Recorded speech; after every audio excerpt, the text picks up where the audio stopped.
Season 7 of Resilient Entrepreneurs was different. We sat down with women who aren't just building businesses, they're rebuilding entire systems. Women who looked at the world and said, not good enough, not anymore. From AI that actually serves women, thanks Shrina, to plush dolls redefining what girls believe is possible. Yana, we see you. And to the uncomfortable truth about why women aren't on those keynote stages, Gail brought those stories. And Ross reminded us that women don't just build businesses differently, we build them better. And we tackled some hard stuff too. How girls are taught perfection while boys are taught bravery, and how that still plays out in our head now and then, even as adults, and despite how successful we've been. These conversations, they're the kind that stick with you, the kind that you share with girlfriends because something about it was speaking directly to you. These are the conversations that make you think differently about your next move. So here's what we want to know. Which of these women will be the one who tips you over, who makes you finally say yes to that thing you've been sitting on, the pitch, the ask, the big idea, the brave leap you've been rehearsing in your head at 2 a.m. Someone in this compilation is about to change your mind about what's possible. Please let us know who it is. And when something grabs you, and it will, go to full episode. We think you're going to want the whole experience. We're your co-hosts, Vicky Abraham and Laura Ann Bell. And we'd love you to subscribe. It's a beautiful way for you to say to us, thank you, I love what you're doing. And subscribing makes you part of our fantastic community. Win-win. Enjoy. Episode 149, Jennifer Feeble. Boundaries and Courage. I think that the best way to make sure we're having balance and that women are bringing all of themselves to a workplace in a way that they can elevate themselves and others, to make sure you know who you are not, what is in your control, what is not in your control. And so if you are an entrepreneur and you suck at boundaries, you are going to blow up your business. I promise you. Or you're going to blow up your health or your relationship. Usually the relationship goes first, then the health. And it's a valid path, but I don't think that we realize that it doesn't have to be that way. And the determining factor is your boundaries and how to use your language to empower others. Episode 150, Shannon Russell. What's your second act? I think your purpose is why you're here, your non-negotiables. Like, I am moving into entrepreneurship so I can spend more time with my kids, or because you want to be able to travel more, whatever your non-negotiables are. And it's your purpose of what you want to have accomplished at the end of the day.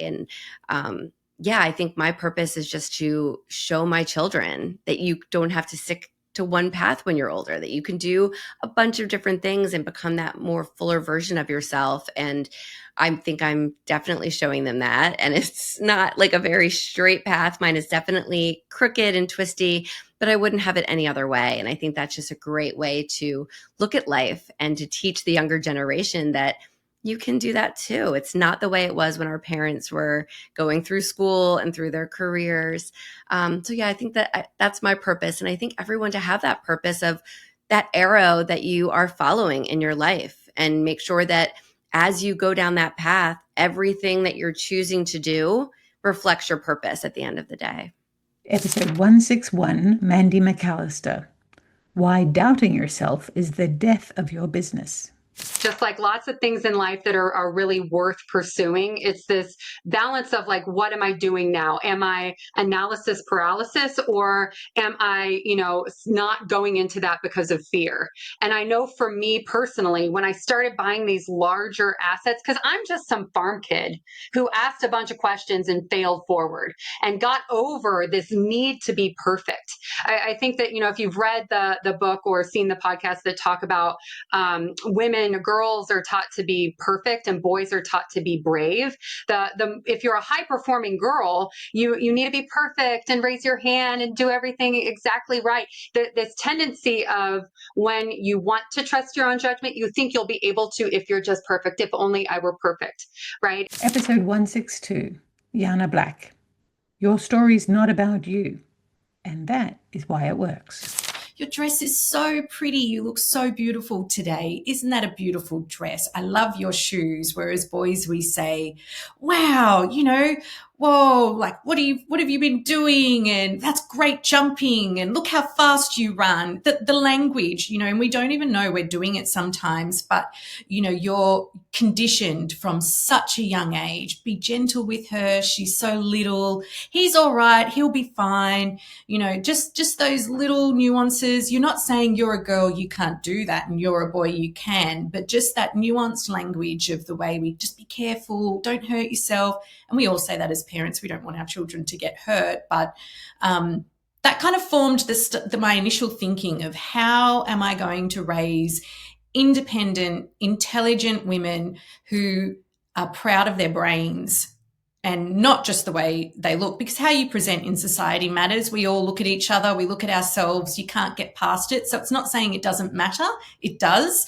But I think having an equal appreciation for your brain, your kindness, your empathy, how you interact with people is a really important values and form part of the whole person. Episode 156, Nikki Nash. Business revenue does not equal wealth. I think one of the big things is, are you really being true to yourself, or are you using thoughts, feelings, emotions, and fears to keep you playing small? Because saying like, I don't want to be an influencer, to me is a load of crap. Like, you may not want to be like, I don't want to be on Instagram being like, buy this water and like get an affiliate code for it. I don't want to do that. But if I want to, wave my magic wand and completely transform the foster care system, I'm going to need to be influential to somebody. Maybe not the mass markets, maybe not, everybody and their mother, but I am going to need to be influential in some way, shape, or form, which means some people are going to need to hear my message, which means I'm going to need to be clear on what that is and be brave enough to go out and share it regardless of who's listening. Episode 153, Gail Watson. How speaking transforms your audience and yourself. What does it do for you as the speaker, as the messenger? Why don't you maybe reframe yourself as, this is just my message. I'm not a speaker. It's my message. It's my skill, right? What does it do for me when I really dig down deep and share it? I witness transformation in the lives of others for sure, because they're going, wow, that's what I needed to hear. But more so, they witness the transformations in themselves, the confidence, the realization that, oh, my voice did matter. Oh, it does make change. It does have an impact. Wow, that's incredible. And when I see women all the time go through this experience where they it's like the light bulb goes on, where, oh, okay, you're right. Okay, you're right. My message does matter. And now when they when they just pass through that gate of fear, they're unstoppable. Unstoppable. They are digging deeper. They are going further. They want to go on podcasts. They want to go on stage now. It is beyond a small group. And that flow, that energy of that they're feeling so empowered to share their voice is the most beautiful thing you'll ever witness in your life. Guaranteed. Episode 159, Jennifer Kaplan. PR secrets every entrepreneur needs. My mom would say fear is the real four-letter F word. And I think a lot of people hold back fear of their voice and the judgment maybe of being that thought leader and expert. But, being strong in the conviction of what you believe in, whether that's your trade or your, expertise or your service line, whatever that is. And if you have that opportunity to do the PR, to really embrace it and not be afraid, for any sort of judgment or criticism that could come with it, that maybe we tend to get in our head that could happen. Episode 154, Shrina Rath, co-founder of Jamie, AI Companion for Women. We talk about diversity and everything. Everyone has blind spots, and you need people that think differently. We knew that we didn't want just women working for us and with us. that would be ridiculous. We need people from different backgrounds to help build this. But what's important is that, we always do it through the lens of a woman, which is kind of different, right? We're used to technology and products not really being built for us. Episode 147, Ross Cardinal. How women build better businesses. I was smart, I was capable, I had a senior role. I was caught up in the delivery loop. Do more, be more, achieve more, be more valuable, prove yourself through adding value to everything. And for the first time, I couldn't actually do anything except lie on the couch and recover, and so it was that sort of space of, I didn't know who I was. It's like you took work away from me and I had no idea who I was anymore. And that was, again, something that I had to work through is, what does this look like for me? Like if I do get better, what does this look like? What am I going to do with the rest of my life? Because I'd suddenly lost interest in, climbing the corporate ladder, which had been the previous sort of, what's the next rung? What's the next promotion? How do I go about, positioning myself for the next big thing? And I found that through that experience, that completely changed for me. I went, actually, that was rubbish. Like, why did I even want that? It was separating me from my kids. It was damaging my relationship with my husband. I was worn out. I was stressed. I was exhausted. I was burnt out. And so I had that sort of 6 months of treatment to really kind of go, what did I really want to do? Episode 155, Peggy Sullivan. Beyond busyness. There's something to be said for just putting one foot in front of another and doing something and recognizing that you're doing something hard and just getting it done is success. It's not about really what comes afterward. It's in the work, it's in the learning curve, it's in the growth. And for me, writing a book, doing the TEDx, it gave me clarity, real clarity on how to describe my thought leadership to other people. And so, in many ways, the book, the TEDx, the speaking, the workshops, all of that is a conduit to helping people and making the world what I think is a better place. Because let's face it, women have the weight of the world on our shoulders. Episode 163, Hawa Combian. Why productivity hacks cause burnout. We live in a world where it's so easy to start new things.